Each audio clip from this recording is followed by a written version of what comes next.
It was a totally different thing. The three of us need a picture. You voted no. I feel like it was something. Magna Senate will please come to order. And since we're just barely beginning, well, I'll get it done afterwards, but I forgot my glasses. So Lisa, if you're listening. We will start with a moment of silence to collect our thoughts.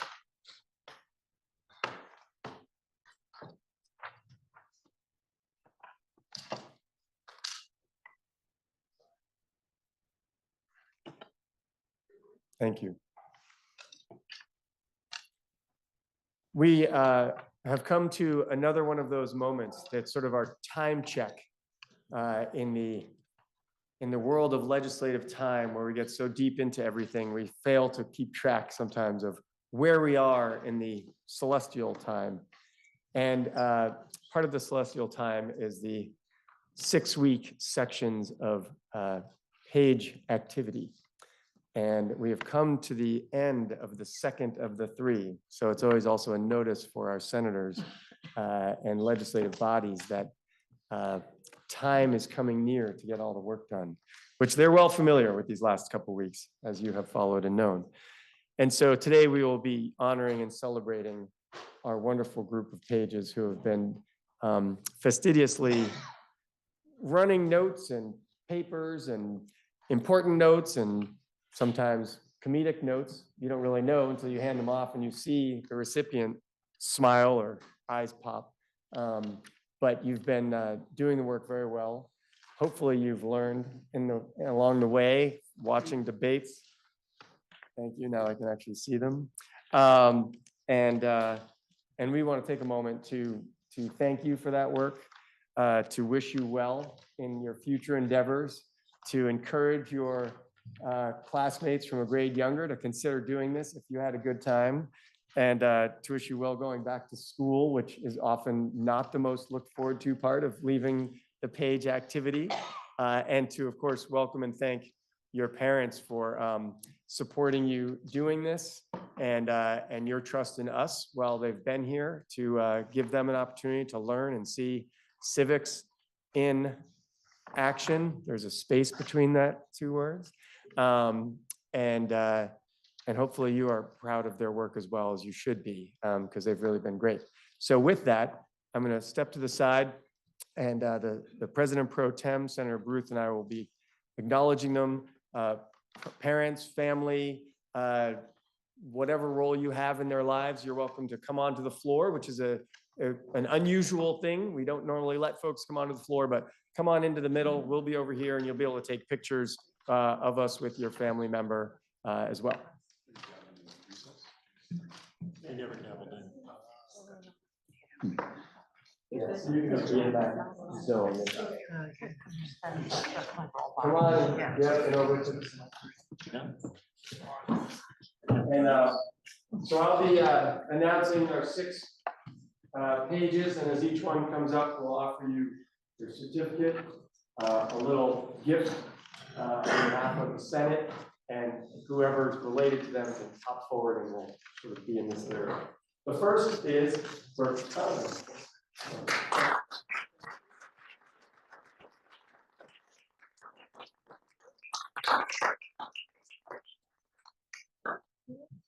And then,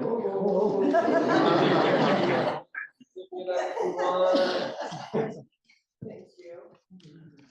Thank you.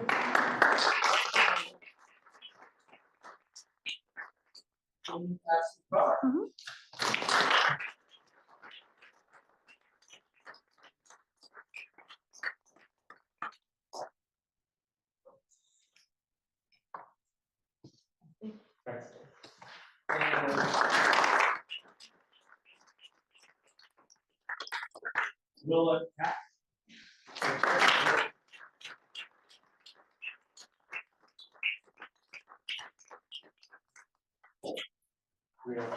You can come closer, bro. That way you don't have to zoom in, then the pixels are funny.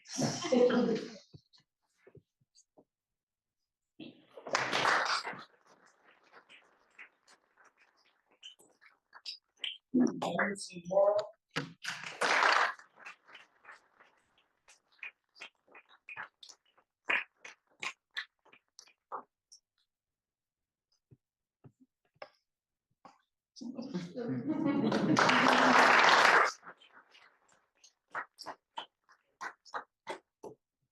Elade Orr.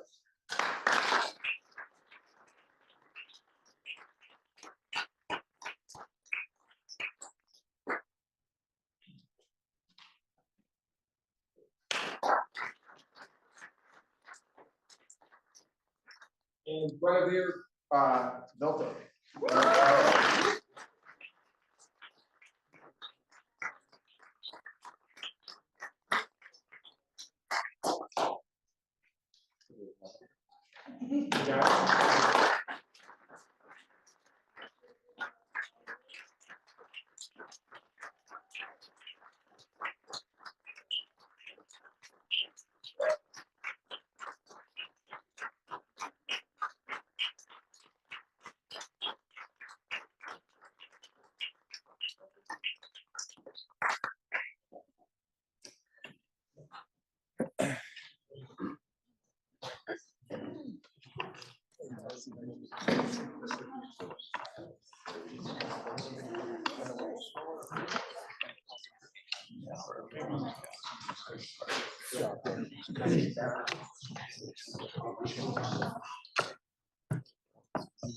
All right.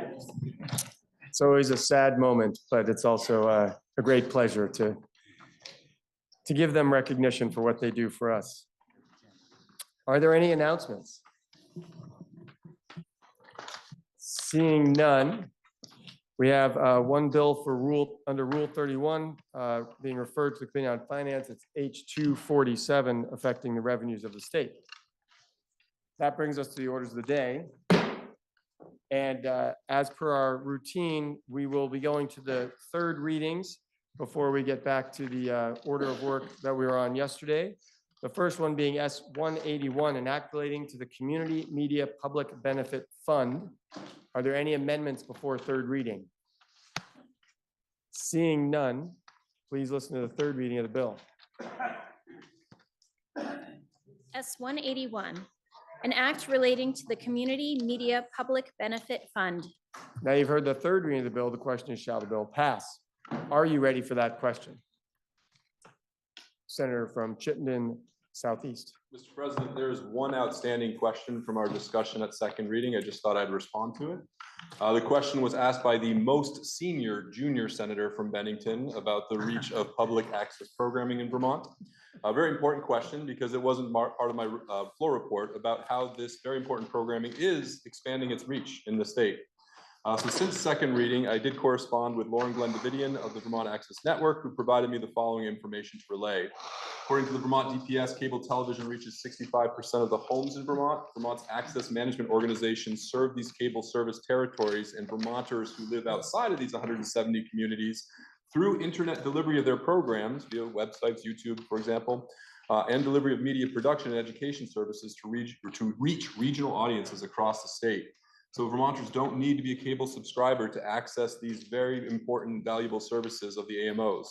The public access created content on local matters is reaching more and more Vermont independent of cable TV services.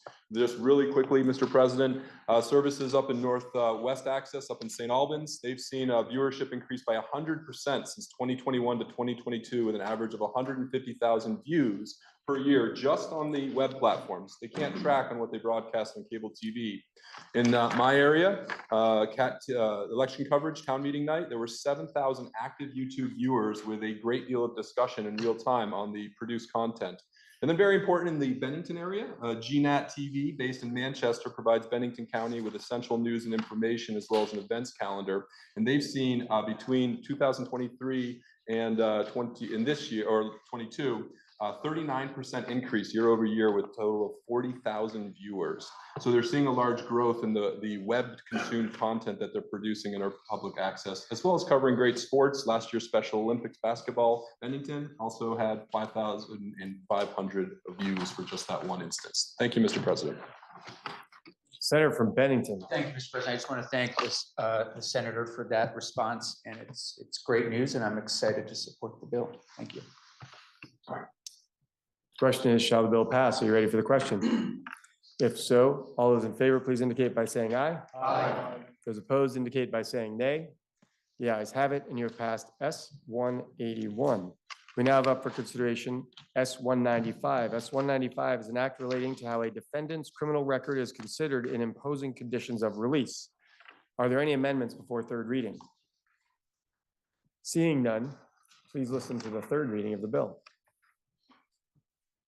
S 195, an act relating to how a defendant's criminal record is considered in imposing conditions of release.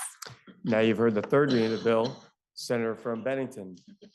Mr. President, yesterday, when I was reporting the bill, I intended to have passed out kind of a crib sheet developed by Eric Fitzpatrick on firearm laws.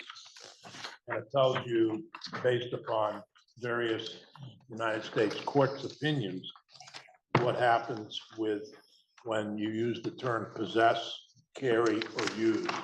In the case of 195, we're using the term use. In the case of other bills, we've used carry this year, and we've also used possess. So you think back to I think it was 209, the ghost gun bill, that was a case of possess. If you think back to S58, I believe the term was carry. So you can see there with this exactly how it might impact various decisions. Thought that would be helpful, and I also want to apologize for saying I was elected in 1993 as the president of the Senate told me. It was actually 1992 when I was elected, but I didn't serve until 1993 because that's when we were sworn in. And we all know we're only elected in even years. So that's how we can tell when an election is coming. It's an even year. I should have known that, Mr. President, but you know, things happen. So I hope this sheet is helpful. The Judiciary Committee found it extremely helpful in terms of firearm laws. Thank you, Mr. President. Question is, shall the bill pass? Are you ready for the question? If so, all those in favor, please indicate by saying aye. Aye. Those opposed indicate by saying nay. The ayes appear to have it. The ayes do have it, and you have passed S 195. We now have up for consideration S 253. S 253 is an act related to building energy codes. Are there any amendments before third reading? Seeing none, please listen to the third reading of the bill.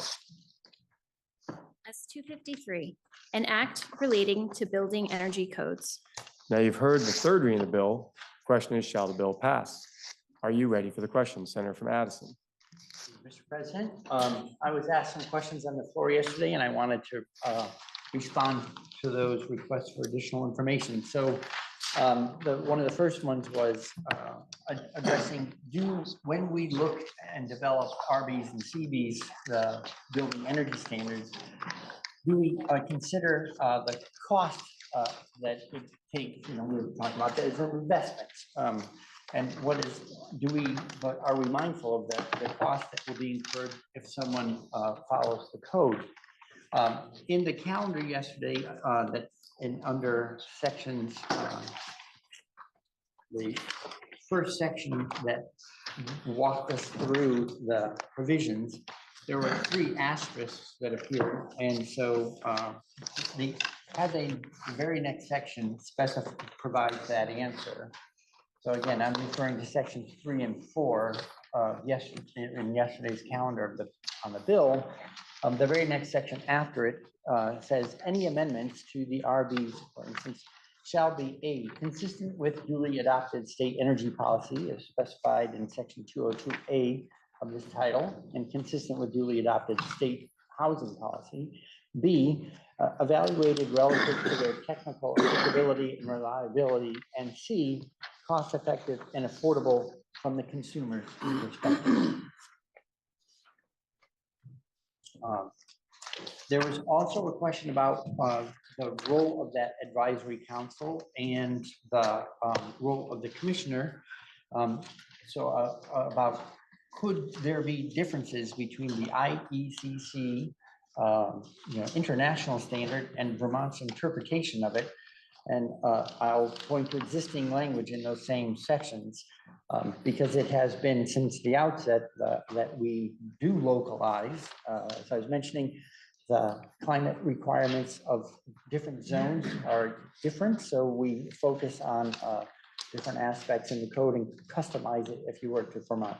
So the Department of Public Service, reading from that statute, again, unchanged, Department of Public Service shall provide technical assistance and expert advice to the commission in interpretation of the RBs and in the formulation of specific proposals for amending them. Prior to the adoption of each required revision of the RBs, the Department of Public Service shall convene an advisory committee to include one or more of the following: mortgage lenders, builders, building designers, utility representatives, and other persons with experience and expertise, such as consumer advocates and energy conservation experts. The advisory committee may provide the commissioner with additional recommendations for revision of the RBs. So has this happened in Vermont? And the answer is yes, we have made customizations. For instance, in the very last round, the department recommended in variance to the IECC standard designs to insulation and walls. So a localized Vermont wall standard. Another question related to cost is that because the RBs and CBs are expressed in rule form, they do come through LCAR, and one of the standard criteria under the Administrative Procedures Act is an examination of economic impacts. So with that, I complete the additional report. Thank you. Question is, shall the bill pass? Are you ready for the question? If so, all those in favor, please indicate by saying aye. Aye. Those opposed indicate by saying nay. No. The ayes appear to have it. The ayes do have it, and you have passed, because I covered it up now, don't remember what bill number it is. 253. My apologies, I was moving on to the next bill in my head because it has a lot of procedural activity, as you may recall. We now have up for consideration the continued debate on S310. The current pending question is, shall the recommendation of amendment of the Committee on Finance be substituted as offered by Senator from Addison and others? Are you ready for the question? The Senator from Addison. Thank you, Mr. President. So I rise because I plan to withdraw my amendment, but I wanted to say a few things first. This amendment was offered by the Committee on Government Operations because we were led to believe on a number of occasions that if we had did extra work on this issue and got more agreement among the stakeholders, that it would be received favorably. Unfortunately, that has not been the case, and the Committee on Finance has doubled down on their position on it, and so I would love to return our focus back to S310, the larger bill, which has an enormous amount of good work in it. And so with that, Mr. President, I withdraw this amendment. Thank you. Without objection, the Senator from Addison is withdrawing the substitution amendment as found in today's calendar, or excuse me, in yesterday's journal.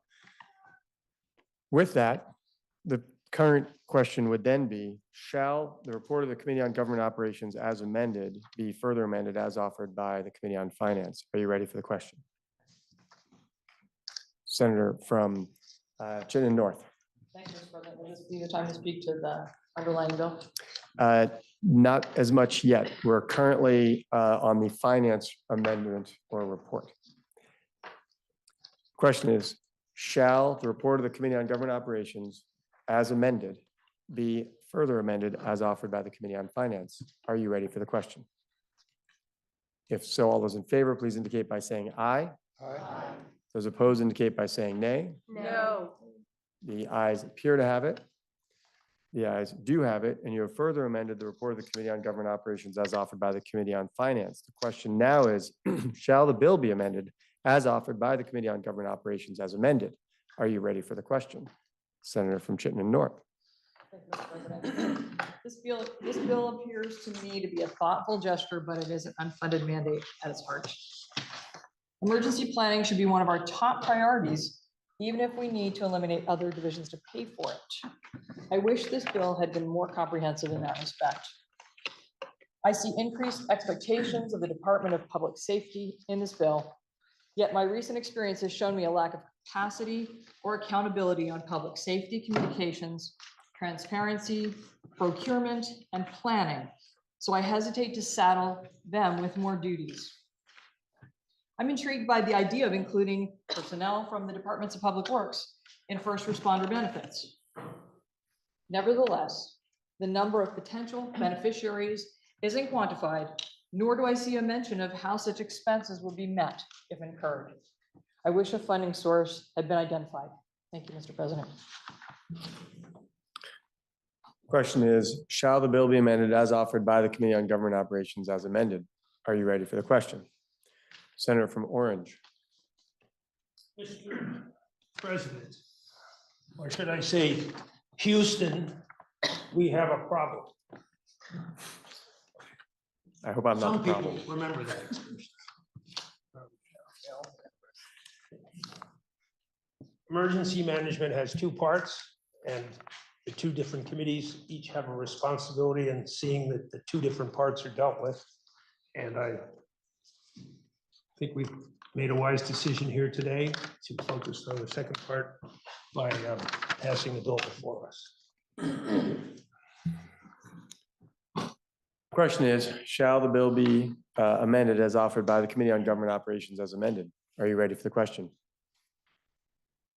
Senator from Chittenden Central. I wanted to thank the Committee on Government Operations. As the chamber knows, we have been working on flooding from many different angles. And it was always the intent to have government operations be at or near the forefront of that work. I think they've been comprehensive in the way they've approached it. As the senator from Addison pointed out, the larger bill is massive. It represents thoughtful work in all kinds of areas.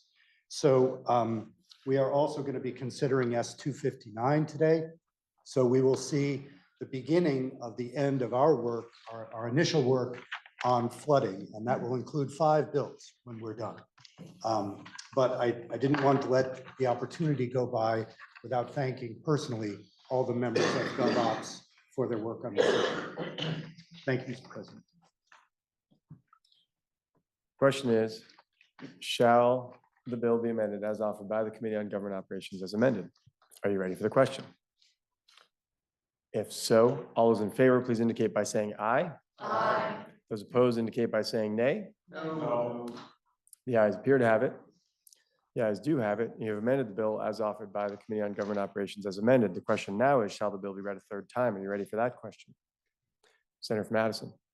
Thank you, Mr. President. I rise and like the pro tem to express my appreciation for the work of the Government Operations Committee in this area. S213 is very planning oriented in terms of trying to reduce the impacts of flooding, which we know is an ongoing risk and seems to be of increasing severity over time. But no matter how well we manage those spaces, we know we'll be subject to flooding, and that will entail a vast response across many different agencies. So having a better capacity to respond is essential, and I appreciate the work of this bill to help municipalities and regions respond more efficiently than ever to the needs of Vermonters affected. And then I also particularly appreciate section 36, which fills a support gap that was for municipalities struck by storms after the July floods. So with that, I look forward to supporting the bill. Question is, shall the bill be read a third time? Are you ready for the question? If so, all those in favor, please indicate by saying aye. Aye. Those opposed indicate by saying nay. No. The ayes appear to have it. The ayes do have it, and you've ordered third reading of S 310. We now have up for consideration S 301. S 301 was introduced by the Committee on Agriculture and placed on the calendar for notice. It's then referred to Committee on Finance, which considered the same and recommends that when the bill is amended, the bill ought to pass. Excuse me, the Agriculture Committee recommends that when the bill is amended, the bill ought to pass. Please listen to the second reading of the bill. S 301, an act relating to miscellaneous agricultural subjects. Now you've heard the second reading of the bill for the report of the Committee on Agriculture, Senator from Chittenden North. Thank you, Mr. President.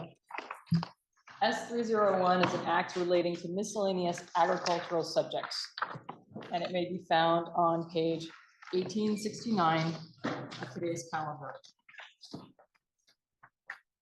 Sections 1 through 16 of this bill propose changes to Title VI.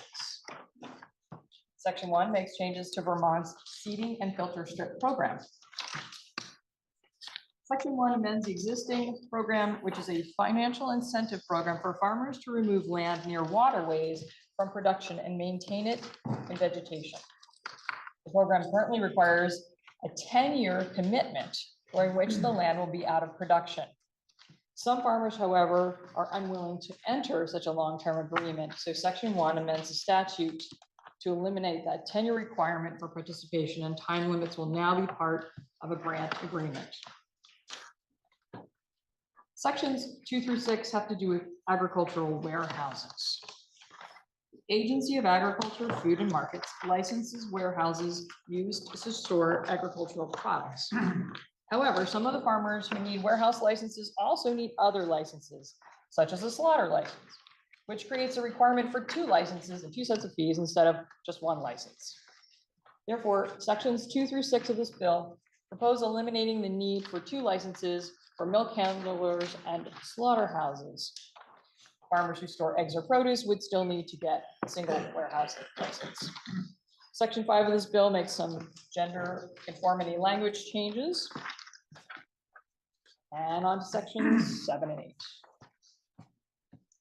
Livestock dealer licensing. Section 7 would standardize the terminology across statutes when deer may be considered livestock, while Section 8 clarifies that a separate application form is needed for each livestock license sought by a person. Sections 9 through 11 talk about contagious diseases and animal movement. The Agency of Ag proposes to amend terms within the contagious animal disease chapter to be consistent with terms used in statute for regulation of movement of animals chapter. Sections 12 through 14 relate to mosquito control. The Ag Agency proposed technical and non-technical changes to the mosquito control program. Sections 15 and 16 have to do with rodenticides, which are poisons that kill rats, mice, squirrels, and so forth. They also happen to kill animals, we believe, who prey on such animals, as well as some domestic pets. So the committee worked to increase the regulation of rodenticides so that fewer non-rodents are affected. Sections 15 and 16 specifically regulate to the use of second-generation anticoagulant rodenticides in the state. Those are particularly potent. Those pesticides will need to be registered as restricted use, which means no longer available for general public use. The person must be trained and certified in order to use them should this bill pass. Sections 17 through 19 propose changes to Title 10 of statute. These sections specifically deal with the Vermont Agricultural Credit Program, VACP, also known as the Ag Credit Program. It makes several changes to the services and eligibility. For example, Section 17 would provide funding for farm and forest product businesses, not only when such businesses are not having credit needs met, but also to serve as an inducement for the establishment or expansion of products in their state. Section 17 also clarifies that part of the purpose of the Ag Credit Program is funding for the development of innovative techniques for farming and forest products businesses. Section 18 amends some definitions for the ag credit program. It clarifies that an agricultural facility eligible under this program need not have products primarily produced in the state, but the products must at least be partially produced in Vermont. It also would allow farm ownership loans to be awarded for farm worker or farmer housing. Section 18 also allows for assistance to farm operations that are specialty service business, minimum ownership by farmers, forest products businesses, or a nonprofit corporation, and that the loan must be extended to expand the agricultural or forest economy in the state.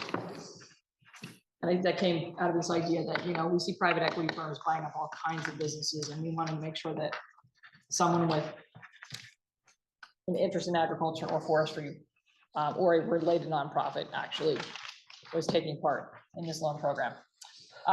Section 19 strikes the eligibility requirement that one must be a resident in order to get such a loan.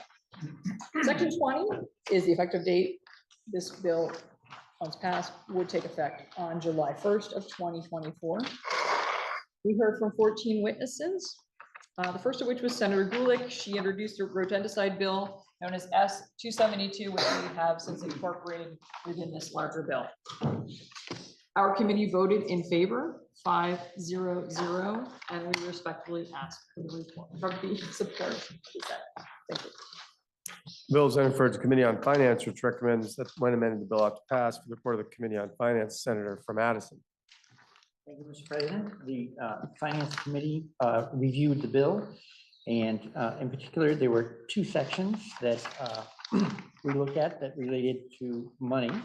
One is Section 4, handlers licenses. So handlers, people who move milk around generally in bulk and are charged fees, and that's because they, in order to keep a safe sanitary supply of milk, there's inspections and standards that need to be met.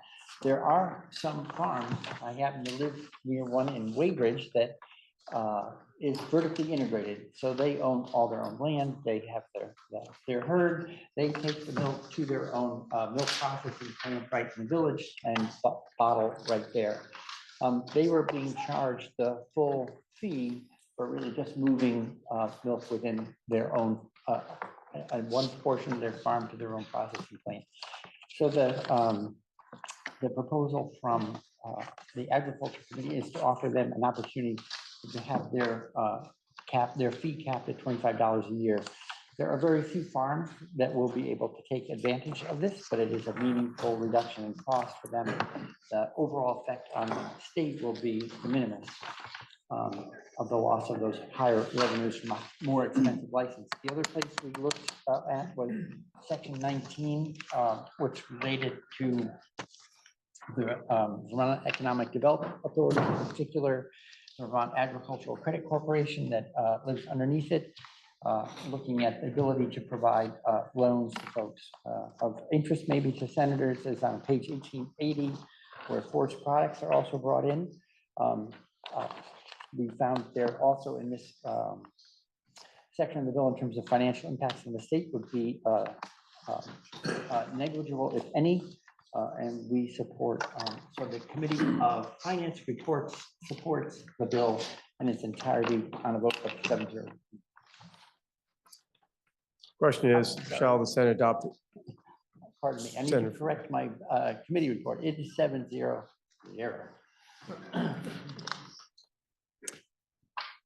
The question is, shall the Senate adopt the report of the Committee on Agriculture? Are you ready for the question? Senator from Windsor. Did we vote on finance? There is no vote on There wasn't. finance. Right. May I inquire of the reporter of the bill, please? The senator from Chittenden North is interrogated as the reporter of the bill. Thank you. I am strongly supportive of your work on rodents and restricting the rodenticides, which have plagued us for a long time and have really been, I'm shocked, sort of surprised we haven't dealt with it until now. Thank you, Senator from Chittenden Central. I just would like to know what it actually means for the consumer. Mike, the reporter, please tell us what it means. What's the impact on the consumer with the secretary having to register a restricted pesticide? And what does that mean? Will it be on the shelves? Will they have to get it behind glass? Will they have to make an extra effort to purchase it? Will there be education along with it? Please tell us what the impact on the consumer will be. Thank you, Mr. President. Once one is certified as a pesticide applicator, they have gone through training and they are able to access a whole list of other pesticides, which the average person going into a hardware store, for example, could not access. Thank you. That's for professional. Unfortunately, these are also available by individual consumers who are not trained professionals. Is that a question? That's my question is how are we, you can buy some of this stuff off the shelf and from what I mean, we used to be able to do that. I haven't done it for a while, ever since I knew they're dangerous. But so I guess my question is not for the professionals, but for the individual consumers. How does it impact their purchasing of these things? Thank you, Mr. President. There are second generation anticoagulant rodenticides that are more toxic, and those are the ones we're changing the registration on. You could still buy a first generation anticoagulant as well as other rodenticides as a member of the public. It's just these much more toxic ones that we wanted to regulate. Right, thank you. And I would hope that we might work next year on addressing the first generation ones, which were, I assume and hope and have experienced to be equally devastating to our natural population. So thank you very much. Question is, shall the Senate adopt the report of the Committee on Agriculture? Are you ready for the question? If so, all those in favor, please indicate by saying, could the folks in the gallery please during a vote? The question is, shall the Senate adopt the report of the Committee on Agriculture? Are you ready for the question? If so, all those in favor, please indicate by saying aye. Aye. Those opposed indicate by saying nay. The ayes have it. You have adopted the report of the Committee on Agriculture. Question now is, shall the bill be read a third time? Are you ready for that question? If so, all those in favor, please indicate by saying aye. Aye. Those opposed indicate by saying nay. The ayes have it, and you have ordered third reading of S301. We now have up for consideration S304.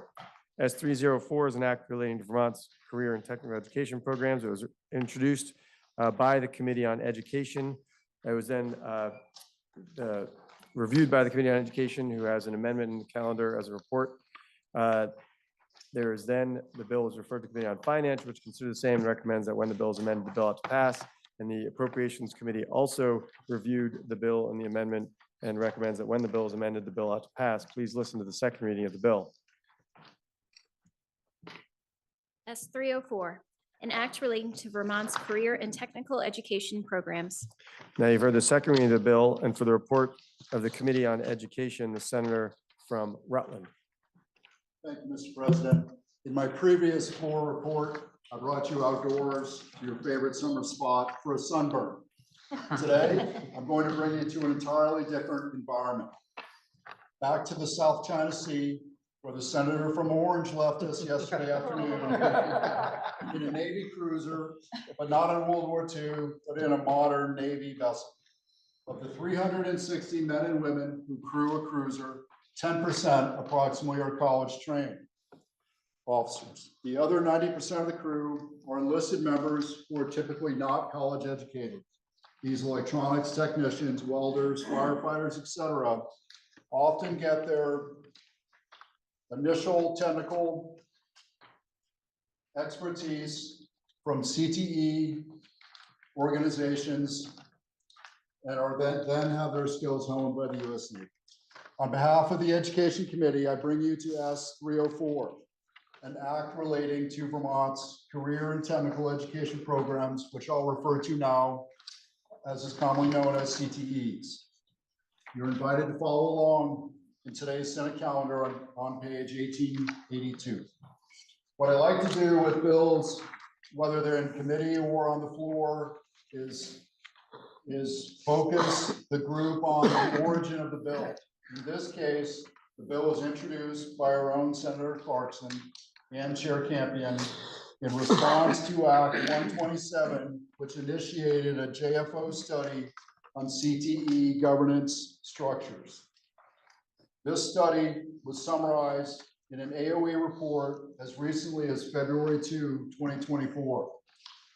The analysis was performed by outside contractor APA, and many of the recommendations from that study are in this bill. Secondly, what I'd like to do is focus the group on what the problem is we're trying to solve.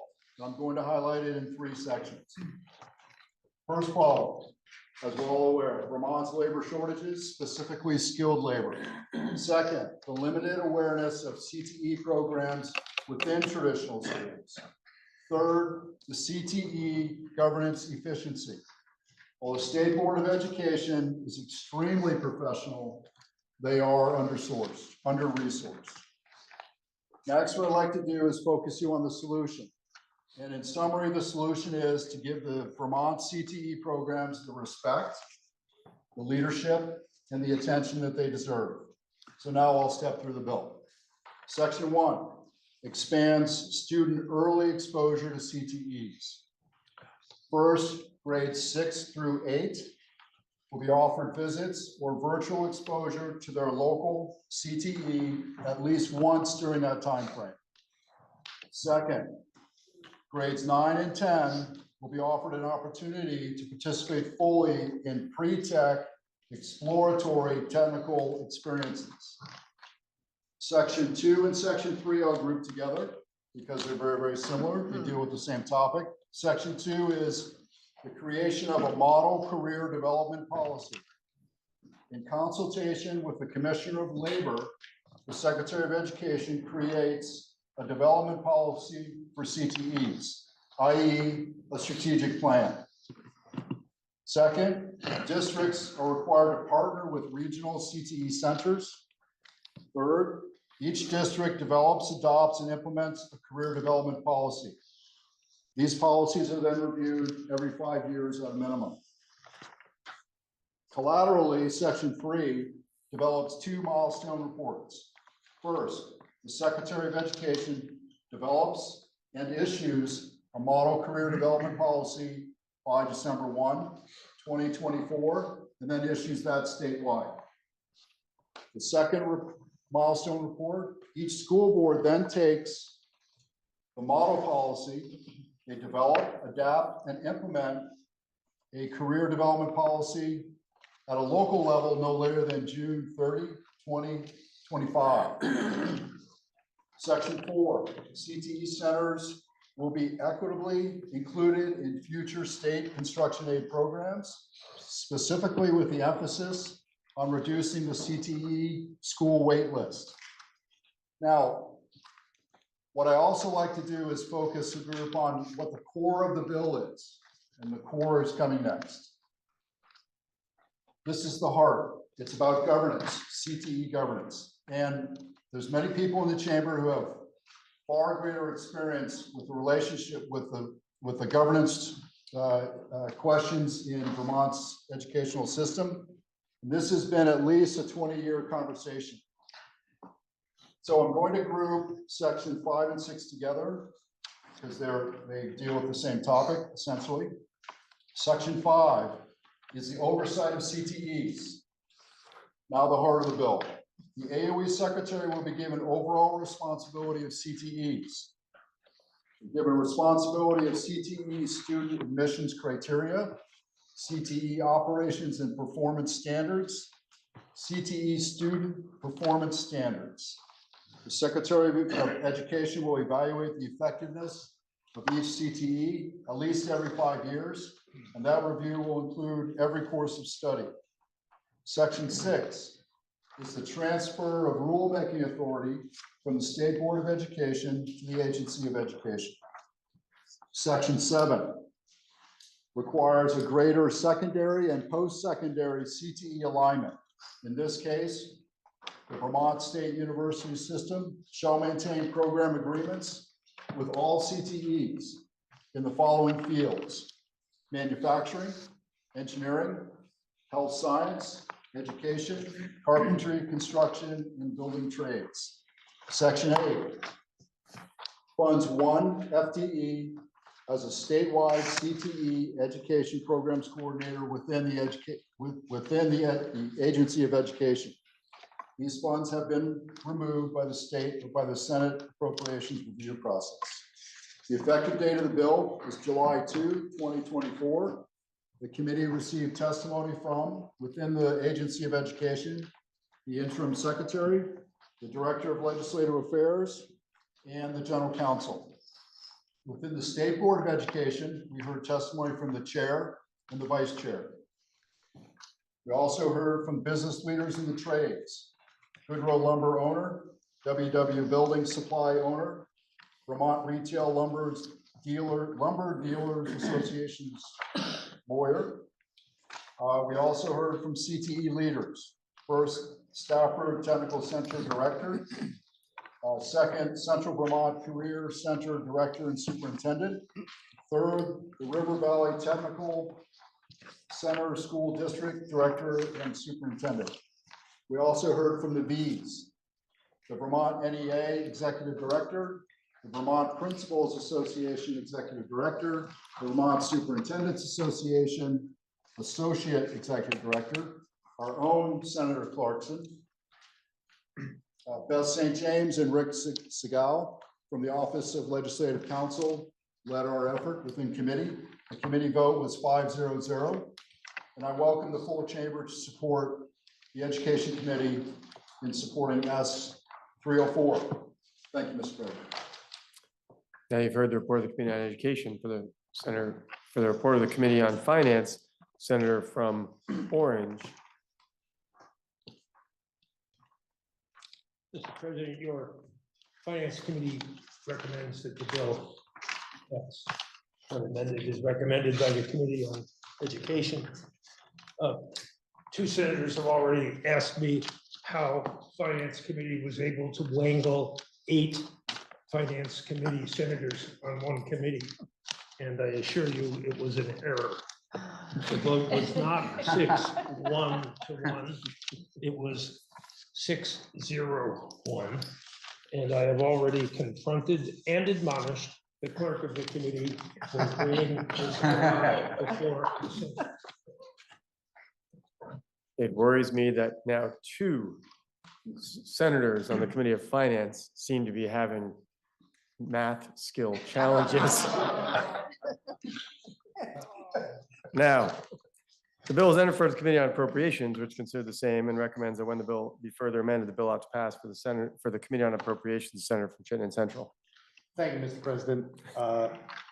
My report will be predictable. The Committee on Appropriations looked at this bill and was broadly in support, but as senators will see on page 1887, we have amended by striking out section 8, which is a position to implement some of the policy and the appropriation section, leaving those decisions for the end of the session to be compared apples to apples with other things on the wish list. And with that, Mr. President, our vote was 7-0-0. So the question now is, shall the report of the Committee on Education be amended as offered by the Committee on Appropriations? Are you ready for that question? Senator from Windsor.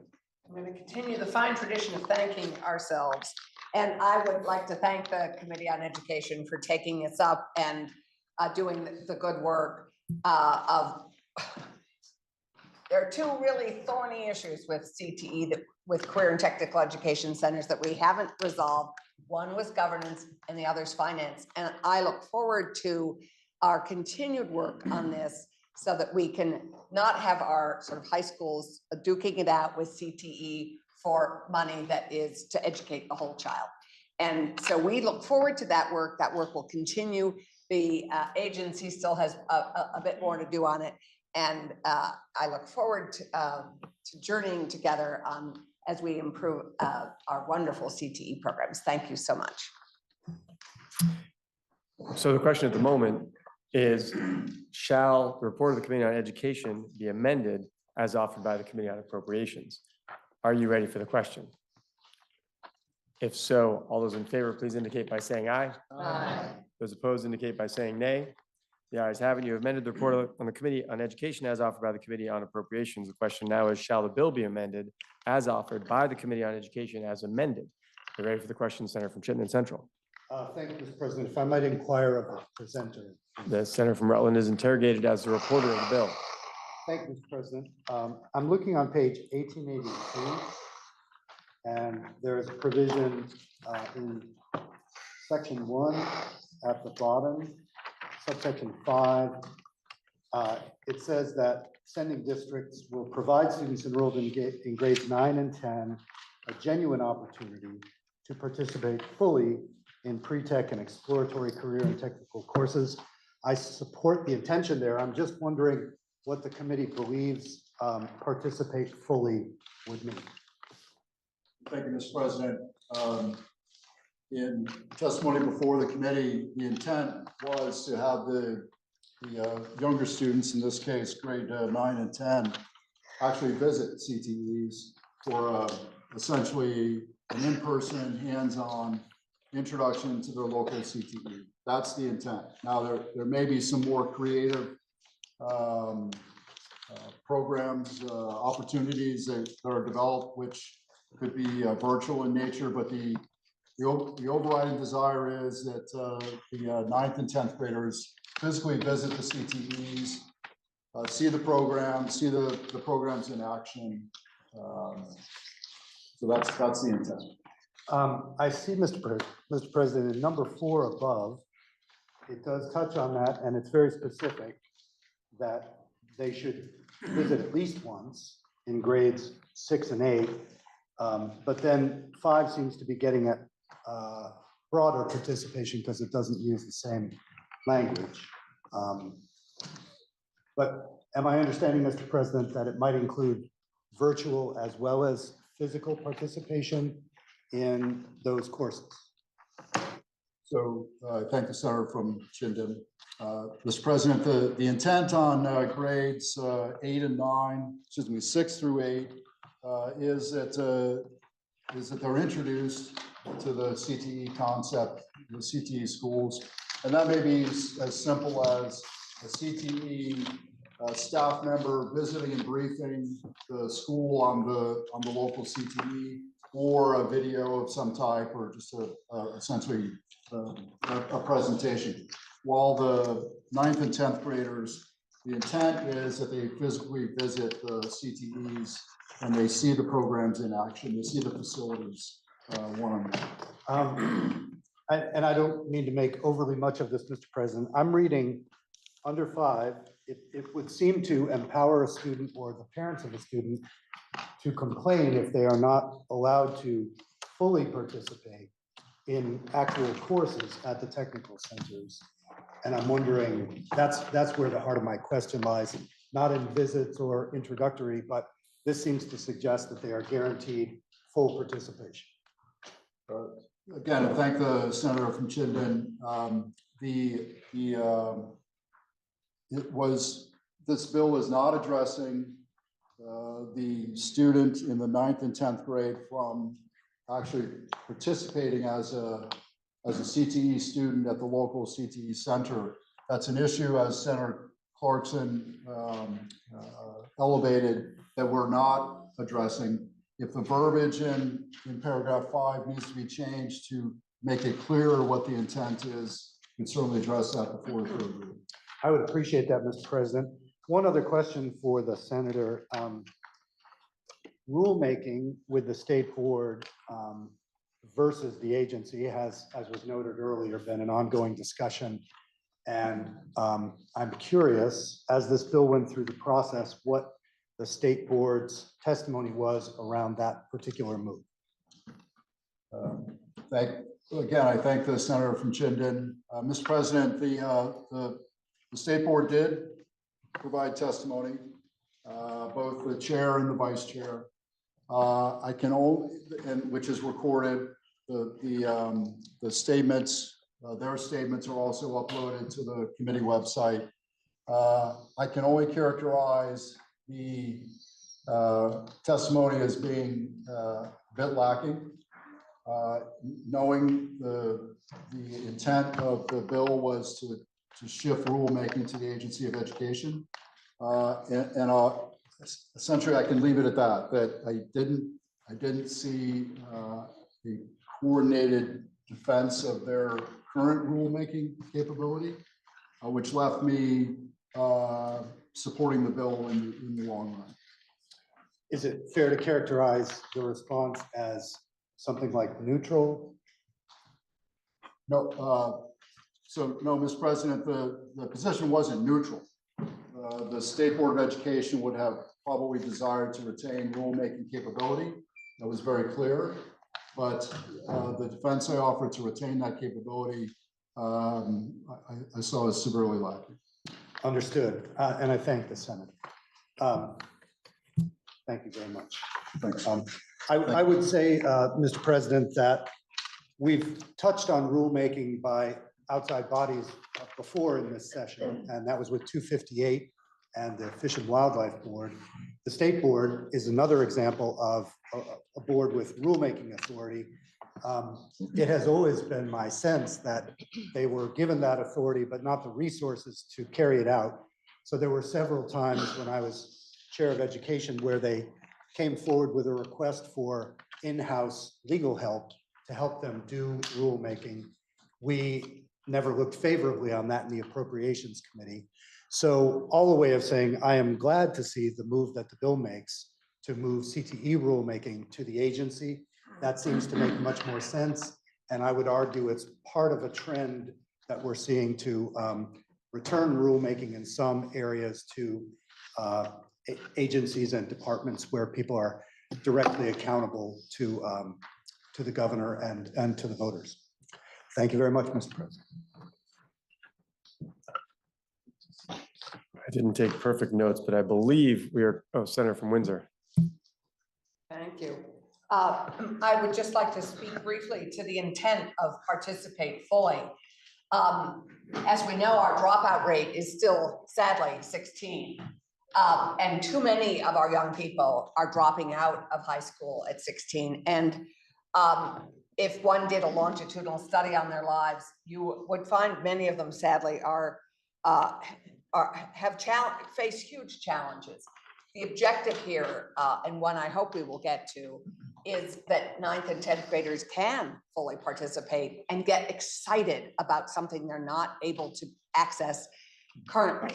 My hope in the future is that 9th and 10th graders will fully be able to participate in CTE so that we reduce our dropout rate, get kids more excited about participating and learning skills and because they all have talents, but really putting some skills and certifications and further education so that we reduce our dropout rate and continue to produce a better and more fully educated constituency.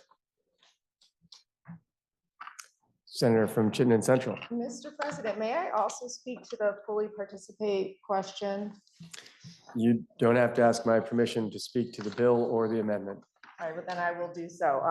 I believe there's a bit of a conflation. There are two separate efforts here to get more students involved in CTE. One is at the middle school level, inviting 7th and 8th graders to participate either virtually or by visiting their tech centers. But then the 9th and 10th graders who are ostensibly already in the school, this is an effort to expand the pre-tech program. So most CTs have a pre-tech program, which is available to 9th and 10th graders. And I think the hope with this part of the bill was really to expand the participation in those programs or the options of those programs. Thanks. Thank you. Senator from Chittenden Central. Thank you, Mr. President. May I inquire of the reporter of the bill? The senator from Rutland is interrogated as the reporter of the bill. Thank you. Is the state board currently subject to open meeting law and public participation in their rulemaking process? Mr. President, to my knowledge, they are. Okay, and will the Agency of Education also be subject to open meeting law and public participation in the rulemaking process?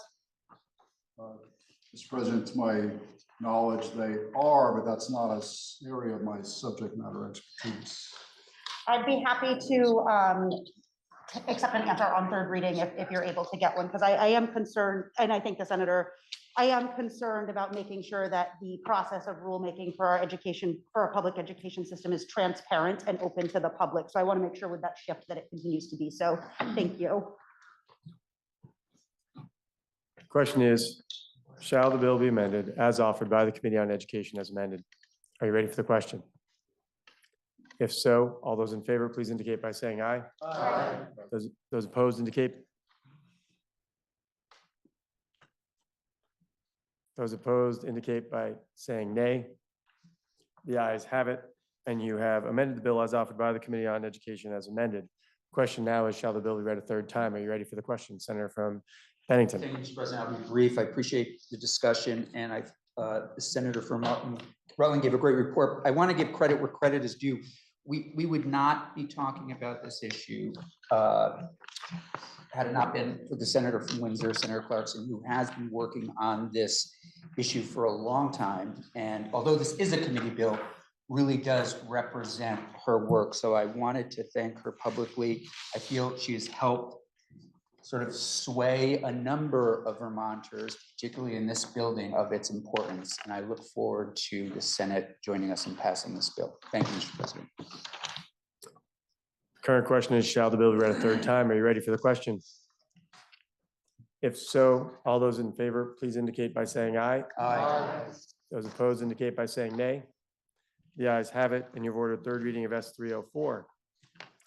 We are, my understanding is passing over S 96, which brings us to S 167. S 167 was introduced and referred to Committee on Education, which considered the same and recommends that when amended, the bill ought to pass. The bill is then referred to Committee on Appropriations that recommends the bill when amended ought to pass, and then the bill is referred to Committee on Finance, which recommends that when the bill is amended, the bill ought to pass. Please listen to the second reading of the bill. S 167, an act relating to miscellaneous amendments to education law. Now you've heard the second reading of the bill for the report of the Committee on Education, the Senator from Bennington. Thank you, Mr. President. This is Senate Education's miscellaneous education bill, which contains recommendations both from the Agency of Education and from the committee.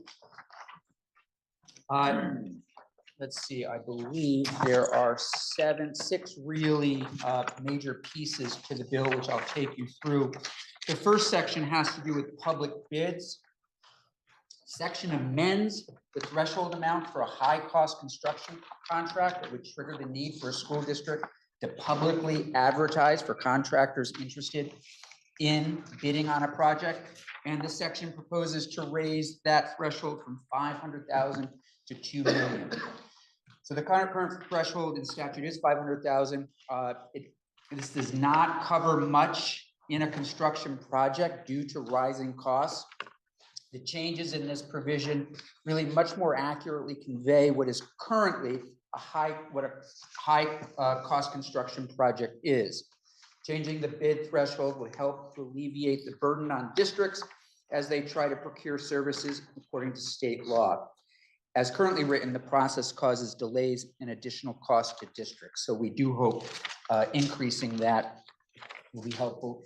Section 2, this really cleans up section 16 VSA sections 176. This section amends the list of post-secondary schools that are accredited by a regional, national, or programmatic institutional accrediting agency recognized by the U.S. Department of Education. So what we've done here is we have pulled out the schools that are no longer in the state of Vermont. They have closed.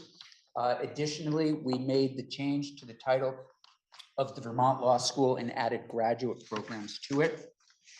Section 3, the Emergency Operations Plan. Senators may recall last year we passed a school safety bill, and this postpones the dates on implementation to July 1, 2020, from July 1, 2024 to July 1, 2025.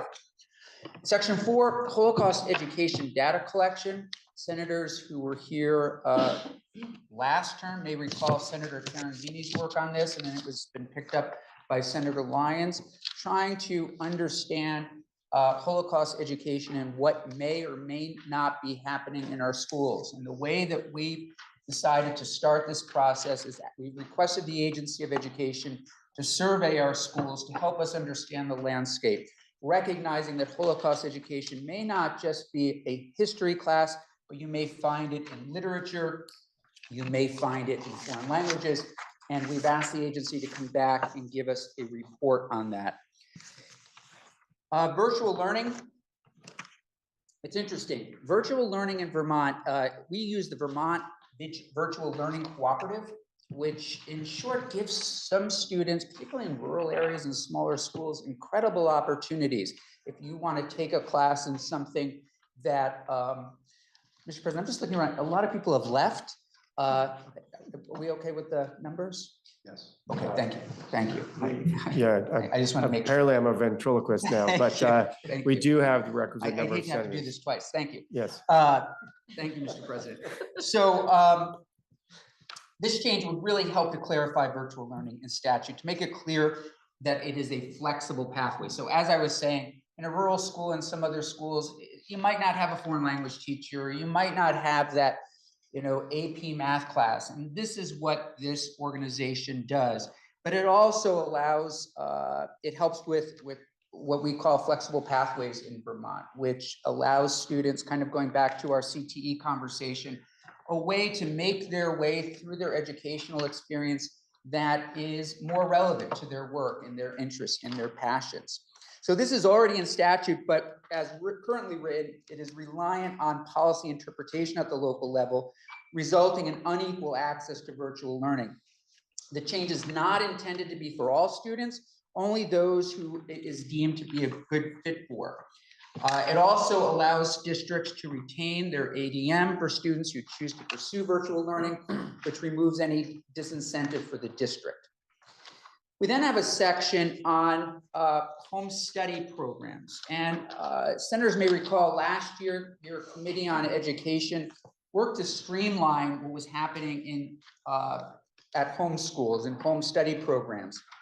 And we're going to continue to this conversation over the next few weeks. We have a bill coming to us from the House looking and understanding what is happening in our home study program. So one of the things we felt was important, and we have an agreement with the home study community on this, is this section amends the home study statute to enable the Secretary of Education to call a hearing as to whether a student shall be allowed to continue enrollment in a home study program if the Secretary has information that could be expected to justify an order terminating a student's enrollment. That, Mr. President, those are the major themes of this bill. Frankly, they're all the themes of the bill. The committee voted 5-0-0 to support it. We have a long list of witnesses. We've been working on this since early January. I'm happy to share that if anyone's interested. In the meantime, we look for the Senate support. The bill is then referred to Committee on Appropriations, which consider the same and recommends that when amended, the bill ought to pass. The senator from Chittenden Central. Thank you, Mr. President. The Appropriations Committee did discuss the bill and look through it. We were particularly looking at Section 1 and the contract provisions. Our decision was that there was no need to amend the bill. We just support it in its current form on a vote of 7-0-0. And the bill took a different path than usual, but then went to the Committee on Finance. And for the report of the Committee on Finance, Senator from Windsor. Thank you, Mr. President. The Finance Committee examined this bill and came to the conclusion that its effect on the fisc will be minimal. And so we recommend that when amended as according to the recommendations of the Education Committee, that the bill ought to pass. The vote was 7-0-0, which is correct. Had you not said so, I was going to make a remark. So thank you. So the question is, shall the bill be amended? Excuse me, shall the Senate adopt the report of the Committee on Education? Are you ready for the question? If so, all those in favor, please indicate by saying aye. Aye. Those opposed indicate by saying nay. The ayes have it. You have adopted the report of the Committee on Education. The question now is, shall the bill be read a third time? Are you ready for the question? If so, all those in favor, please indicate by saying aye. Aye. Those opposed indicate by saying nay. The ayes have it, and you've ordered third reading of S 167. We now have up for consideration S 259. S 259 was read for the first time and referred to the Committee on Judiciary, which considered the same and recommends that when amended, the bill ought to pass. The bill was then referred to Committee on Finance that recommended that when the bill is amended, the bill ought to pass. And then the bill was referred to Committee on Appropriations, which considered that when the bill is further amended, the bill ought to pass. Please listen to the second reading of the bill. S 259, an act relating to climate change cost recovery. Now you've heard the second reading of the bill. For the report of the Committee on Judiciary, the senator from Wyndham. Mr. President, this bill is located on page 1899 of today's calendar. And I have to say, I was excited to see this bill come into Senate Judiciary because among my constituents, climate change is one of the top issues. We don't often see bills related to this topic in the judiciary context. And in particular, my most important constituent, my 14-year-old daughter, has some thoughts about climate change that struck me one night during dinner.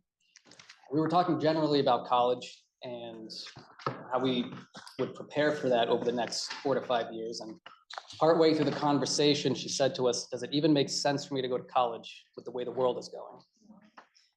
We talked further, and it was a combination of climate change and war that left her wondering what the new normal will be like in 5 years' time. Now, the reality is that we're facing severe weather patterns, and they are here.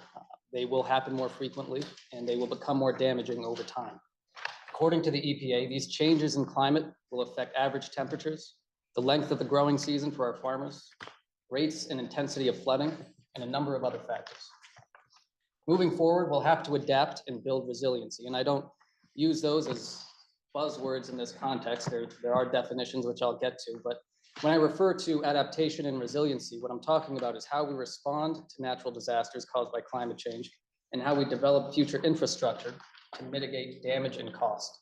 And one thing I want to be clear on is that the underlying goal of this bill is not about reducing carbon emissions. It is about reducing the costs for Vermont taxpayers when we have to take steps to pay for rebuilding infrastructure after severe weather events. Now, with that being said, adaptation and resilience cost money. And in order to remedy the problems created by washed out roads, downed electrical wires, damaged crops, and repeated flooding, the largest fossil fuel entities that have contributed to climate change should also contribute to fixing the problem that they cause. Now, we have a few options with how we pay for the damage. We can place this burden on Vermont taxpayers, or we can keep our fingers crossed that the federal government will help us, or we can have fossil fuel companies pay their fair share. Now, the underlying concept of this bill provides that the Agency of Natural Resources shall identify and approve an attribution science methodology in partnership with the Treasurer's Office to determine the cost to Vermonters as a result of the impacts from the largest fossil fuel extractors and refiners, specifically on Vermont. This bill is built on the same foundational polluter pays principles our legislature passed several years ago in our toxics-based amendments to the Vermont Hazardous Waste Management Act, where we extended strict liability for natural resource damages to the manufacturers of toxic chemicals, such as PFAS. The process will incorporate the resilience implementation strategy, which was developed by the administration and our treasurer in January of this year, to help in determining these impacts and calculating the costs to Vermonters. After these calculations are made, the responsible parties will be sent a notice to contribute the determined fair share amount to the Climate Superfund. The funds will be managed by the Treasurer's Office and can only be used for various resiliency and adaptation projects. The Judiciary Committee's role in this is to ensure that this legislation is constitutionally sound and defensible, which includes incorporating due process, avoiding jurisdictional conflicts, and ensuring a rational, scientific process is part of this plan. Now I'll start with a walkthrough. And I won't be able to hit every line because we'll be here for a while, but I will start with Section 1, which is the easiest part of this bill, which titles it the Climate Superfund Act. Section 2 gets into the definitions. Some of them are self-explanatory, but there are a few that are essential in order to understand the rest of the bill. So as I previously mentioned, resilience and adaptation projects. This is described in further detail in subsection 2. These projects refer to how we respond, avoid, moderate, repair, or adapt to negative impacts caused by climate change. There's a long list of different types of projects. Some of them include home buyouts, upgrading stormwater drainage systems, building resilient transportation, weatherization projects, retrofitting public and private buildings, assisting farmers, and hardening the electrical grid. Next is cost recovery demand, which refers to the charge asserted against a responsible party for recovery payments to the fund established by this bill. Covered greenhouse gas emissions refers to the total quantity of greenhouse gases released into the atmosphere during the covered period. This is expressed in metric tons of carbon dioxide equivalent, resulting from the use of fossil fuels extracted or refined by a responsible party. Covered period refers to the length of time in which the scientific analysis will be used to determine covered greenhouse emissions. The time period is between January 1st, 1995 and December 31st, 2024. We picked those dates at ANR's request. 1995 corresponds to the first calendar year following the effective date of the UN Framework Convention on Climate Change to stabilize greenhouse gas concentrations. And we brought it up to 2024 to ensure that last year's flood was covered. The term strategy will be used to refer to the resilience implementation strategy, which has been previously developed by ANR and is incorporated into this bill at their request. Responsible party means any entity or successor in interest to an entity that during any part of the covered period was engaged in the trade or business of extracting fossil fuel or refining crude oil and is determined by ANR as attributable to more than 1 billion metric tons of covered greenhouse gas emissions during the covered period. Responsible parties must also have sufficient constitutional connections with the state. Now, the definition and purpose of the Climate Superfund Recovery Program, which is located at the bottom of page 1902, is established in Statute 597. The program will determine proportional liability, impose cost recovery demands, accept and collect payments, identify and develop projects, and disperse funds to implement climate change adaptation projects identified in the strategy. The liability definition is established in Statute 598 and provides that responsible parties will be strictly liable for a share of the cost of the climate change adaptation projects and all qualifying expenditures supported by the fund. This section also applies that with respect to each responsible party, the cost recovery demand shall be equal to an amount that bears the same ratio to the cost to the state of Vermont and its residents as calculated by the state treasurer pursuant to 599C. The liability section also establishes a number of other procedures to be used in this process, such as when notice shall be issued, the timeline of installments for payments after notice has been sent, the appropriate responses if a party fails to pay any of their installments, and an appeals process that allows for administrative reconsideration or judicial reconsideration in the Washington Superior Court. Statute 599 describes what the fund may be used for. It may only be used to pay qualified expenditures for climate change adaptation projects identified by the Agency of Natural Resources and the strategy, reasonable administrative expenses of the program, and to implement the climate adaptation action identified in the state hazard mitigation plan. Lastly, any money that is not expended from the fund shall remain in the fund year to year. Statute 599A involves the rulemaking and reports process. It requires that the Agency of Natural Resources, in consultation with the treasurer, shall submit a report to the General Assembly that details the feasibility and progress of carrying out the requirements created by this bill, as well as recommendations for improvements. This report shall be issued on or before January 15th, 2025. And I just want to clarify that this is not the whole set of rules and procedures that will be followed for the program, because that January date is, relatively speaking, quite soon. This is just an assessment of feasibility and recommendations moving forward so that if a future legislature wants to make changes, they'll have some guidance available. This section also provides that ANR shall adopt methodologies using the best available science and publicly available data to identify the responsible parties and determine their fair share of costs based on the amount of covered greenhouse gas emissions attributable to their activities. ANR shall use the EPA's emission factors for greenhouse gas inventories which is a document that was 907 pages. I was considering bringing that, but didn't want to do that to our printer. But they will use the EPA's emission factors for greenhouse gas inventories to determine fossil fuel volume and data that may be attributable to any responsible party. This is a critical piece because it ensures that we use a defensible, rational, science-based methodology. Statute 599B provides that there will be an audit once every 5 years to evaluate the operation and effectiveness of the Superfund program. The auditor's report will include recommendations to improve efficacy and cost effectiveness. Section 599C provides that the treasurer shall provide a report on or before January 15th, 2026 of an assessment of the total cost of Vermonters and our state from the emission of covered greenhouse gases for the covered period. The assessment will include a summary of climate change's effects on public health, natural resources, biodiversity, agriculture, economic development, flood preparedness and safety, housing, and any other effect that the treasurer in consultation with the ANR's, with the Agency of Natural Resources Climate Action Office determines is relevant. Section 3 provides the implementation timeline for filing rules with ICAR. Section 4 is the appropriations section, which I will skip over. Section 5 creates a 3-year limited service position in ANR for the purpose of implementing this act. Section 6 allows the secretary to take action under this chapter to enforce this act. Section 7 is the effective date.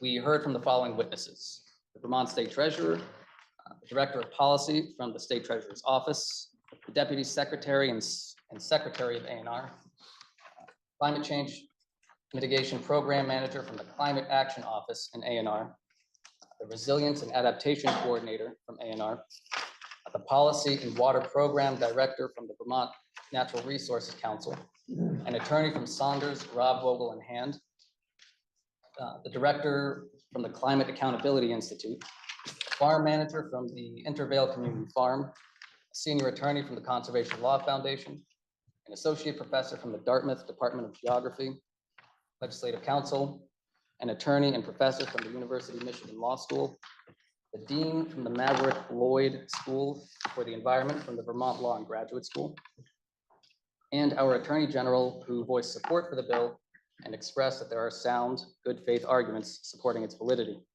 The American Petroleum Institute was invited to testify and they declined, although they did submit written testimony, which was in opposition. Mr. President, I began this bill report with a somewhat cynical story, but I just want to close with a different story here. So 2 weekends ago, we revisited the college conversation, and as is our habit, we ended up talking about international politics again. And my daughter, this time around, she said, you know, there's plenty of negative things happening in the world, but there's also plenty of positives. So I'm just going to keep focusing on the positives. And I was reminded yet again that I can learn just as much from her as she can learn from me. So although we may not be able to change the world, we can take realistic steps to help Vermonters weather the storm, literally and figuratively. And we can create resiliency and adapt to a world so that more folks, regardless of their generation, can focus on the positives. The vote was 5-0, and I ask for the Senate support. The bill is then referred to Committee on Finance, which considered the same and recommends that when the bill is amended, the bill ought to pass for the report of the Committee on Finance. Senator from Addison. Thank you, Mr. President. The Finance Committee examined, as always, the revenue implications for the state of Vermont. And in this case, the program, although we found it sound and we went through it, at this point, it's premature to predict what kind of revenues might be produced for the state of Vermont. And the committee approved. Well, I would like to see and raise the senator from Orange's vote with an 8-1-0 vote. In fact, it was a 6-1-0 committee vote in support of the bill. Bill is then referred to Committee on Appropriations, which considered the same and recommends upon further amendment that the bill ought to pass. Senator from Bennington. Thank you, Mr. President. The amendment offered by the Committee on Appropriations appears on page 1909 of today's calendar.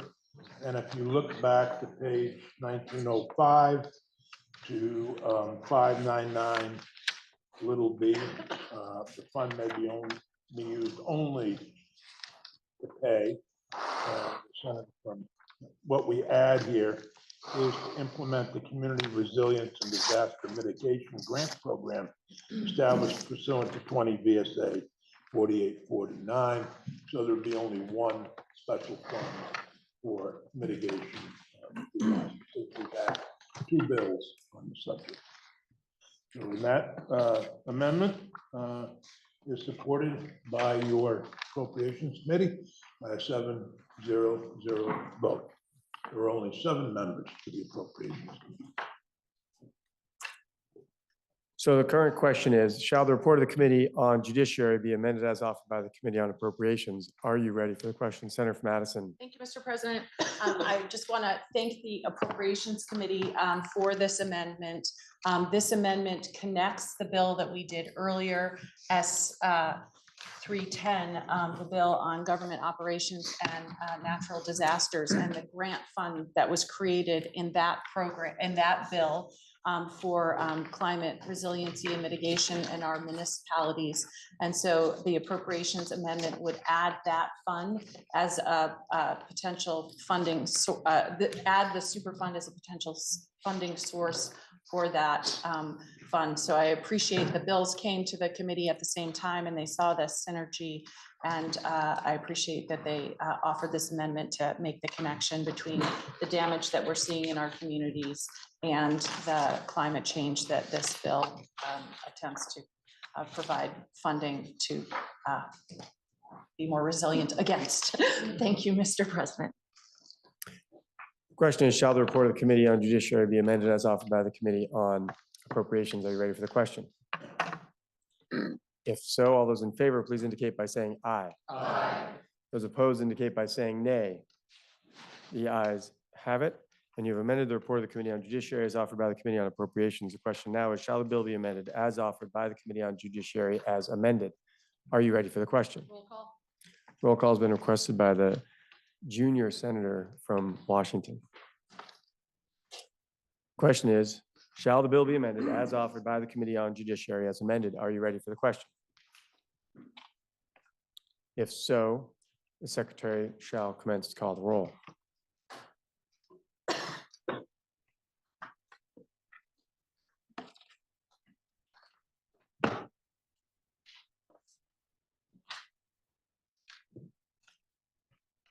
Senator Ruth. Yes. Senator Bray. Yes. Senator Brock. No with explanation. Senator Campion. Yes. Senator Chittenden. Yes. Senator Clarkson. Yes. Senator Collmore. No. Senator Cummings. Yes. Senator Yulee. Yes. Senator Hardy. Yes. Senator Harrison. Yes. Senator Hashim. Yes. Senator Ingle. No. Senator Kitchell. Senator Lyons. Yes. Senator McDonald. Yes. Senator Mazza. Senator McCormack. Yes. Senator Norris. Yes. Senator Pershling. Yes. Senator Ron Hinsdale. Senator Sears. Yes. Senator Starr. Yes. Senator Buhowski. Yes. Senator Watson. Yes. Senator Weeks. No. Senator Westman. Senator White. Yes. Senator Williams. No. Senator Renner. Yes. Senator Kitchell. Senator Mazza. Senator Ron Hinsdale. Senator Weston.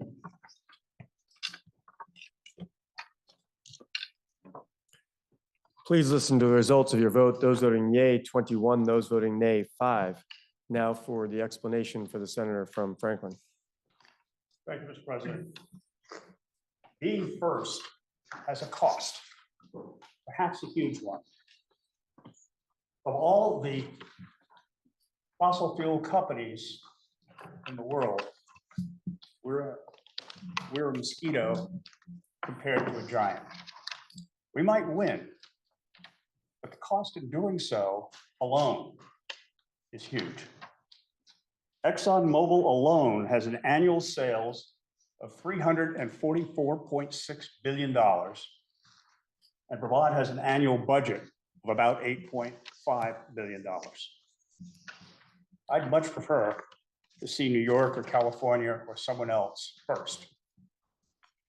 Not that this is not a good thing to do, but it could be an exceptionally costly thing to do for us.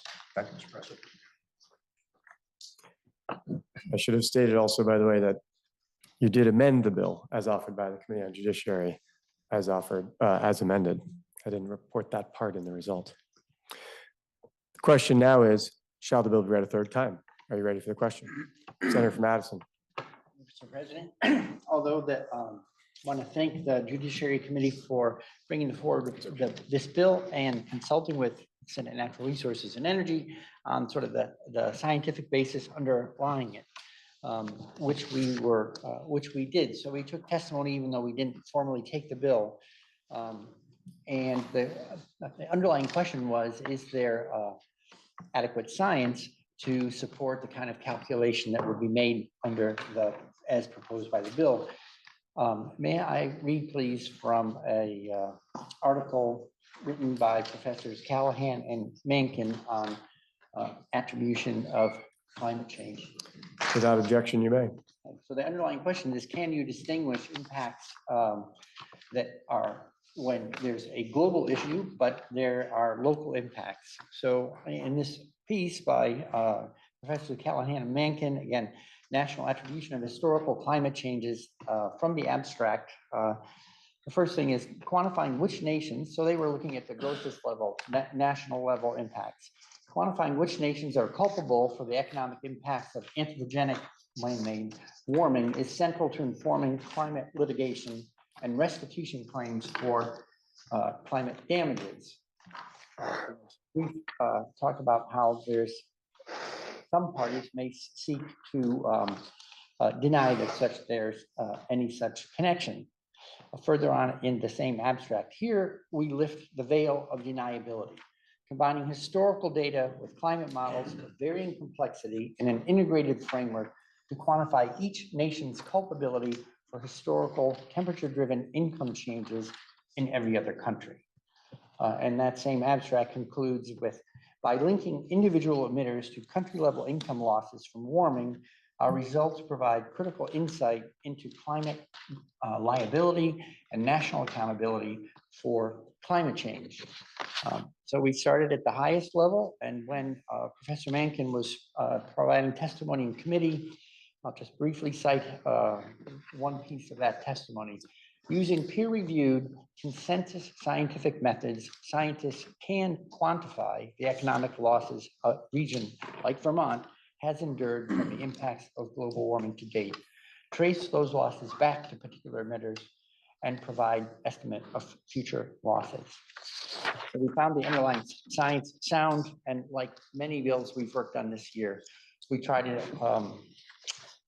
take the actions of those that cause damages to others and look for opportunities to create a more balanced system that allows us to live more sustainably.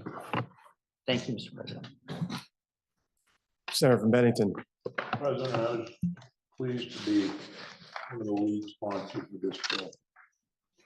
And it's fair to say that 20 years ago, I wouldn't even touch this bill, probably would have voted no. A lot has changed.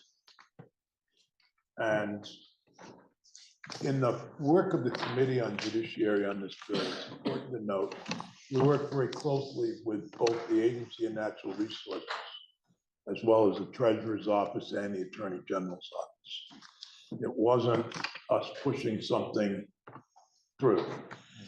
And we had tremendous cooperation, particularly from the Agency of Natural Resources and the Treasurer's Office. The Agency of Natural Resources remains neutral on the bill. I just want to make that clear. In talking with the Attorney General, they are strongly supportive of the bill. And a few years ago, our district suffered from contamination of our water supply and many people's drinking wells. And the state of Vermont took on a huge multinational corporation called Saint-Gobain. And believe me, Mr. President, they have deep pockets. And great work of our then Attorney General, our two administrations, one under Governor Shumlin, one under Governor Scott. We had tremendous support. And while New York had the same contamination and New Hampshire had the same contamination, we were the first to actually be able to get a negotiated settlement, to receive money to extend our water lines to our constituents in Bennington and North Bennington.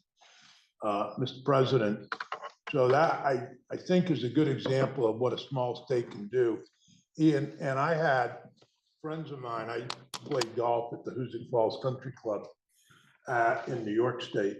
And friends of mine who were suffering the same problem in Hoosick Falls say, how the heck did Vermont do this when New York couldn't? And they were still trying to drink, they couldn't drink from their own municipal water supply because it'd been contaminated by the same contaminants. So, Mr. President, I'd really like to compliment Vermont's ability to deal with these disasters. Thank you, Mr. President. Senator from Chittenden Southeast. Thank you, Mr. President. I was not involved in the development of the bill. I did help sponsor it, but I did want to reflect very briefly on the historical development of where we are today in talking about a super fund that would mitigate against the changes we're seeing from climate change. In 2006, I stood on the floor and introduced and presented to the Senate a bill that would establish Vermont's first greenhouse gas reduction goals.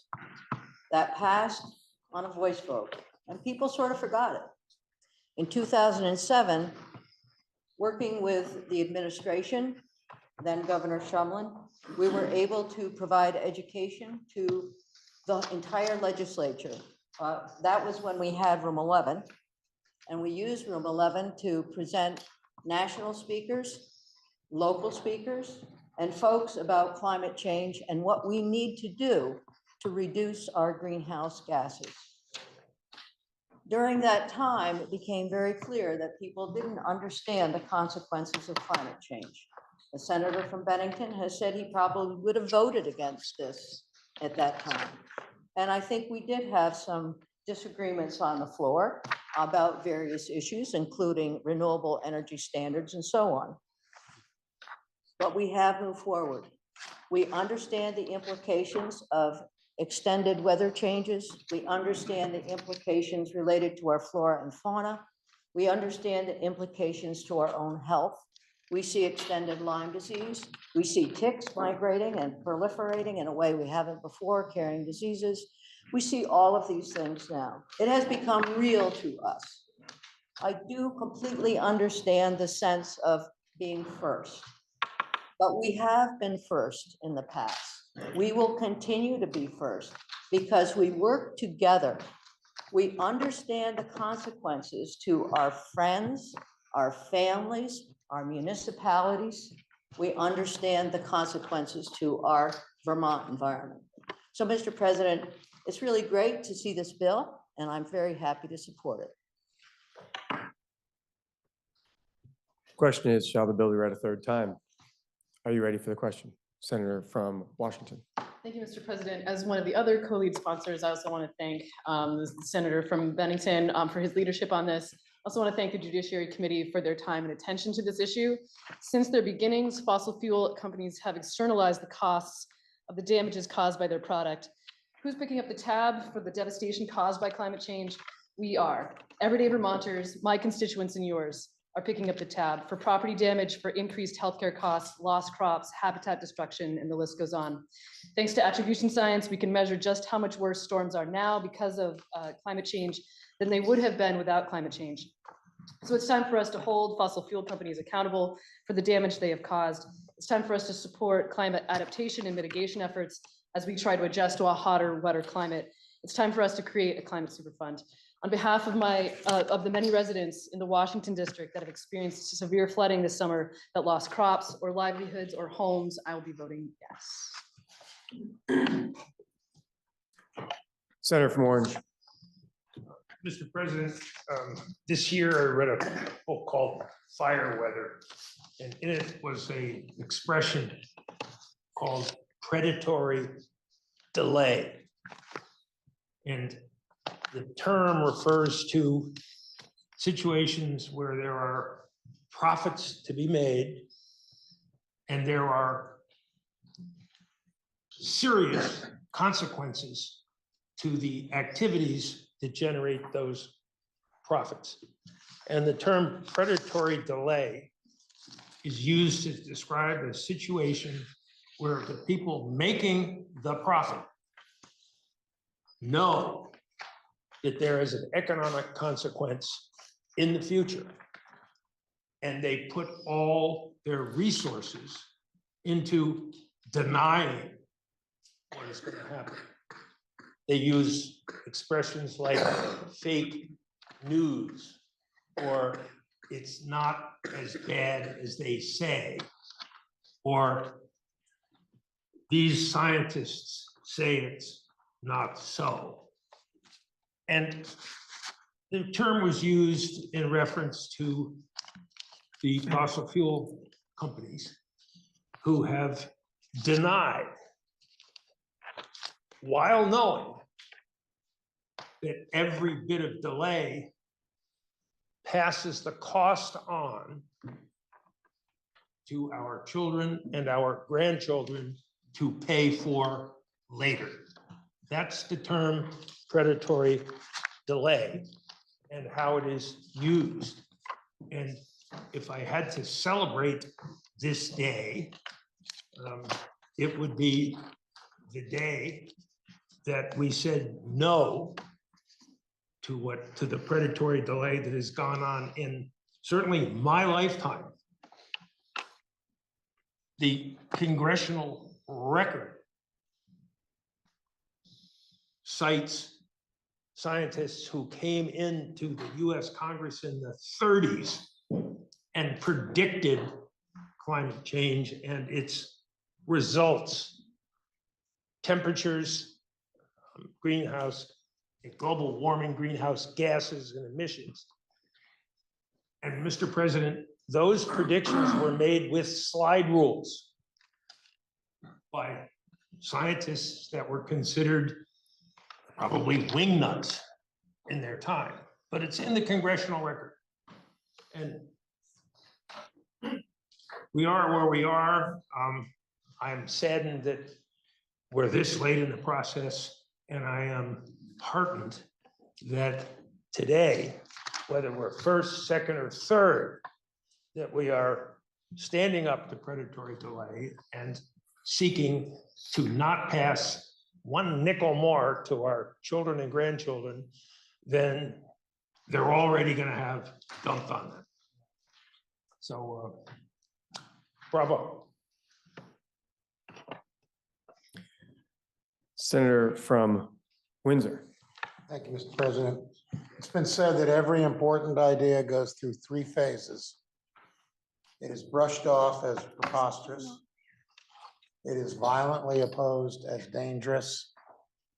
And finally, it is held to have always been self-evident. And some of us are old enough to have lived through all three phases on the issue of anthropogenic global warming. I would have voted for this 30 years ago and was somewhat learned to develop a thick skin, being brushed off as preposterous. And certainly we have heard that concern about respect for science and concern about the consequences of anthropogenic global warming is bad for business. It undermines the economy and so on. To which I was saying, I've said for years, if you think doing something about global warming is expensive, take a look at the bill for global warming, because you ain't seen nothing yet. And anyone who complains about a possible expense of doing something about global warming, it's often phrased as, how are you going to pay for this plan? How are you going to pay for your plan? And my answer is, how are you going to pay for yours? And often the response is, well, we don't have a plan. No plan is a plan. No plan is a plan. It's a plan to let things continue apace. And that is more than we can afford. And certainly people who are actively causing the problem ought to be responsible. I know that often in our political discourse, the issue of personal responsibility comes up, corporate responsibility. We're living in a time where a lot of people, dodging responsibility is a full-time job for many people. But ultimately, you're supposed to pick up after yourself. And it's not a particularly radical idea. I'll leave you with this. George Bernard Shaw said, a peasant, a medieval peasant, walking from his or her hovel and observing the sun coming up over a flat, stable earth, who concluded that the earth was flat and didn't move and that the sun moved, was in many ways more scientific than a 20th century person. Because that peasant was seeing with his own eyes and making what was really a fairly rational conclusion based on what he was seeing. Data, hypothesis, testing. The 20th century person, before there was photography from space, would tell you, no, the earth is a sphere, it turns on its axis. The sun moving is an optical illusion because really our perspective is changing and so on. But most people knew that because they'd learned it because the scientists told them that. They couldn't actually work the equation. It was sort of an act of faith. Science really challenged people in the Enlightenment. Science said to people, I know what you're seeing. What you're seeing isn't real, it's an optical illusion. Global warming does not challenge us that way. What science says to us about global warming is, you know what you're seeing? Go with that. You know what you're feeling? Go with that, because you're right. The common sense, the intuition meshes with the science. At this point in the debate on global warming, what the Greens, the global warming people are saying to others is, don't be crazy. Don't be crazy. Don't pretend that what you're seeing isn't actually happening, because it is. And it's dealing with it is expensive. And all we're saying with this is the people who did it ought to pay for it. Pick up after yourself.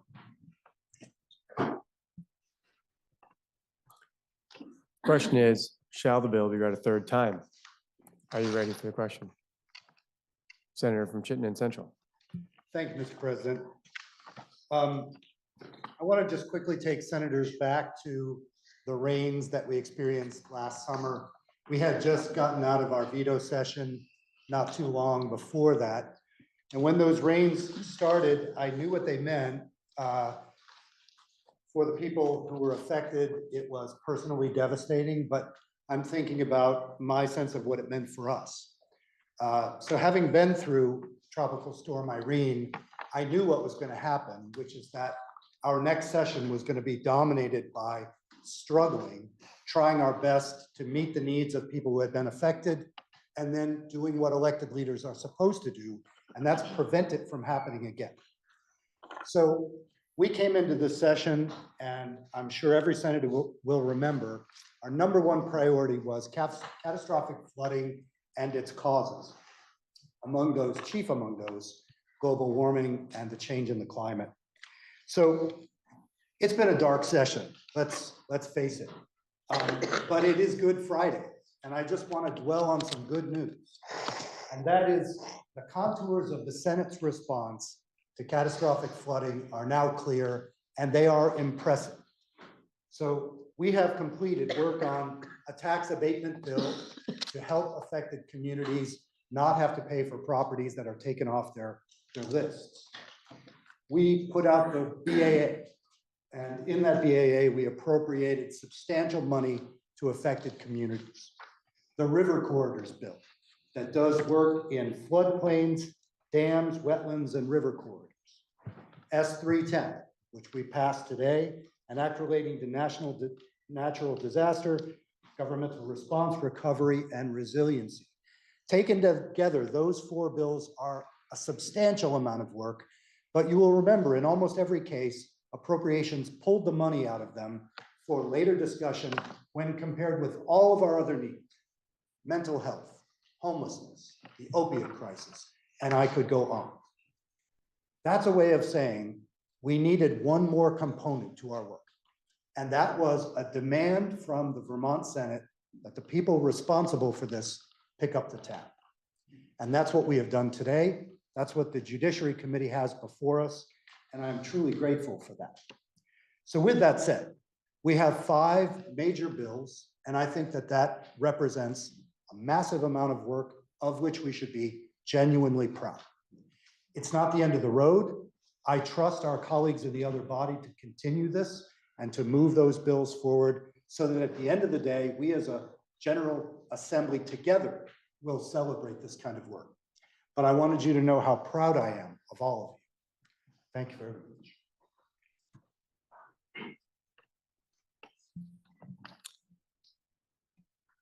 The question is, shall the bill be read a third time?